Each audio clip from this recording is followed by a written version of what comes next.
Hello everyone. इस video में हम सॉल्व करेंगे अकाउंटिंग रेशियोज के क्वेश्चंस। मेरा ये सजेशन है कि पहले आप पूरा वीडियो देख लें और टेक्निक को समझ लें, उसके बाद वीडियो को रिप्ले करके आप साथ साथ में सॉल्व कर सकते हैं। तो चलिए शुरू करते हैं अकाउंटिंग रेशियोज के क्वेश्चंस।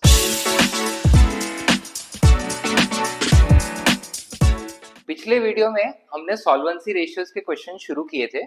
इस वीडियो में भी हम सॉल्वेंसी रेशियोज कंटिन्यू कर रहे हैं। सॉल्वेंसी रेशियोज में जैसे मैंने पिछले वीडियो में बोला था, तीन मेन रेशियोज हम कैलकुलेट कर रहे हैं यहाँ पे: debt equity ratio, total asset to debt ratio और प्रोप्राइटरी रेशियो। और इसका टेक्निक भी हमने पिछले वीडियो में समझा था। मैंने एक बैलेंस शीट का बेसिक फॉर्मेट दिया था, तो हर बार सॉल्वेंसी रेशियो के क्वेश्चन में आप वो बेसिक फॉर्मेट बना लो और उसके बेसिस पे सब कैलकुलेशन निकल जाएगा। सो यहाँ पे भी सेम करते हैं।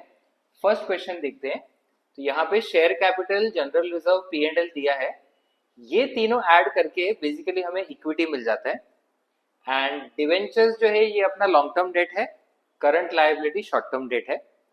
सो बैलेंस शीट में सॉल्वेंसी रेशियोज में मेन लायबिलिटी साइड ही है, एसेट्स में कुछ जरूरत नहीं होती है।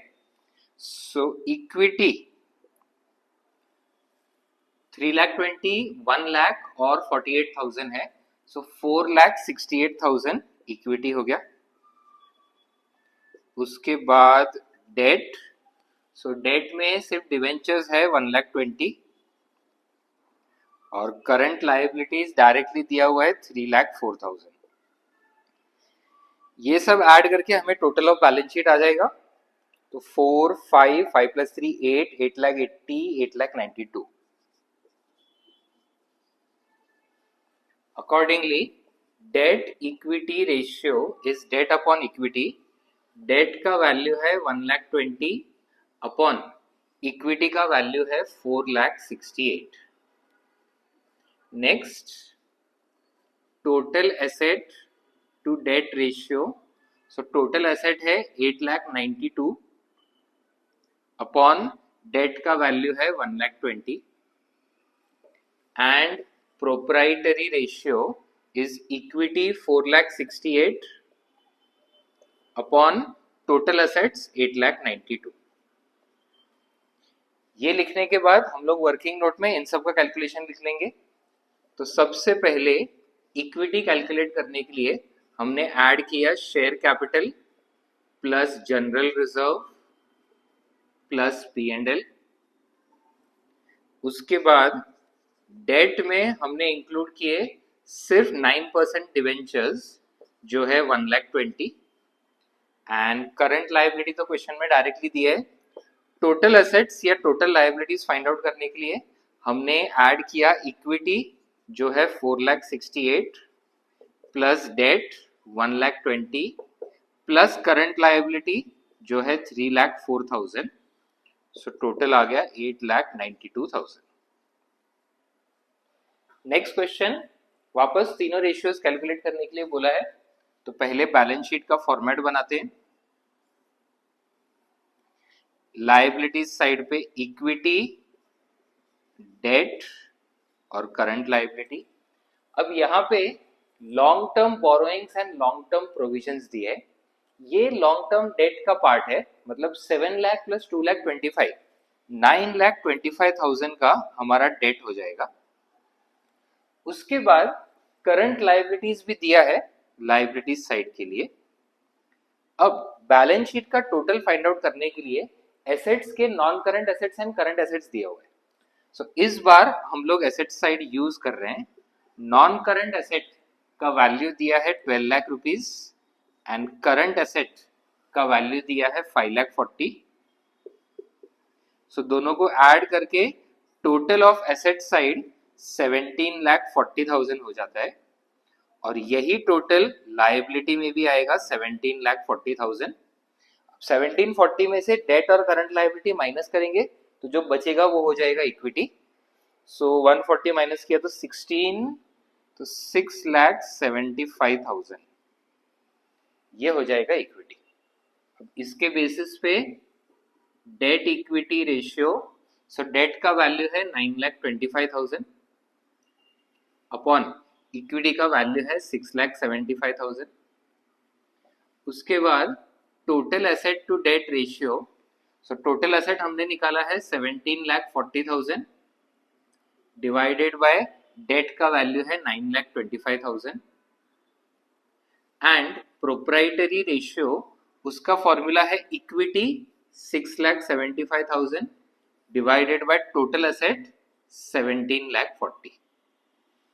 देन ये सब का कैलकुलेशन अब नीचे लिखेंगे।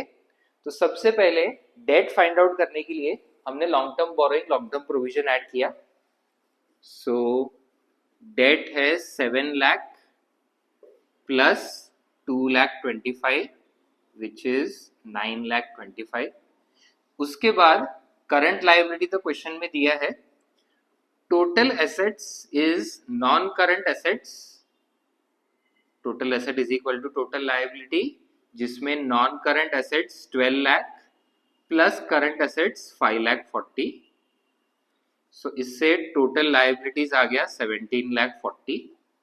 अब total liability is equity plus debt plus current liability. So total liability हमने कैलकुलेट किया है 17,40,000। इक्विटी का वैल्यू हमें पता नहीं, बट डेट हमने निकाला हुआ है 9,25,000 एंड करंट लायबिलिटी क्वेश्चन में दिया है 1,40,000। तो इसके बेसिस पे हमारा इक्विटी निकल जाता है 6,75,000। Okay, then next question. अब यहाँ पे सिर्फ एक ही रेशियो पूछा है, प्रोप्राइटरी रेशियो। गिवन इंफॉर्मेशन में देखते हैं तो प्रोप्राइटरी रेशियो कैलकुलेट करने के लिए हमें इक्विटी और टोटल एसेट्स चाहिए। इक्विटी के लिए equity share capital, preference share capital, general reserve और प्रॉफिट्स भी आते हैं। सो इक्विटी डायरेक्ट निकल जाएगा। एंड टोटल एसेट्स के लिए non current asset, current asset दोनों दिया हुआ है। सो यहाँ पे अगर हम बैलेंस शीट नहीं भी बनाए तो भी चलेगा, डायरेक्टली हमारा कैलकुलेशन करके आंसर आ रहा है। बस जो प्रॉफिट हम लेते हैं इक्विटी में, ये प्रॉफिट बिफोर टैक्स दिया हुआ है और टैक्स रेट है 25%। तो टैक्स माइनस करने के बाद जो प्रॉफिट आफ्टर टैक्स आता है वही इक्विटी का पार्ट होता है। सो यहाँ पे सबसे पहले कैलकुलेट करेंगे इक्विटी, जो है equity share capital plus preference share capital plus general reserve plus profit after tax. So equity share capital अब ये 0.4 टाइम्स ऑफ टोटल एसेट्स दिए और हमारे total assets non current plus current 8 lakh rupees है। सो 8 lakh rupees का 40%, 8 lakh into 0.4, ये हो गया equity share capital. Preference share capital 0.25 times of equity है। सो इक्विटी शेयर कैपिटल यहाँ पे 3,20,000 आएगा।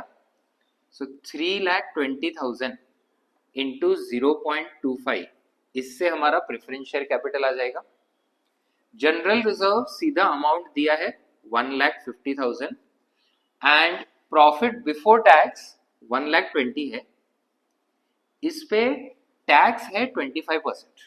सो ये 25% प्रॉफिट बिफोर टैक्स पे ही कैलकुलेट करना है।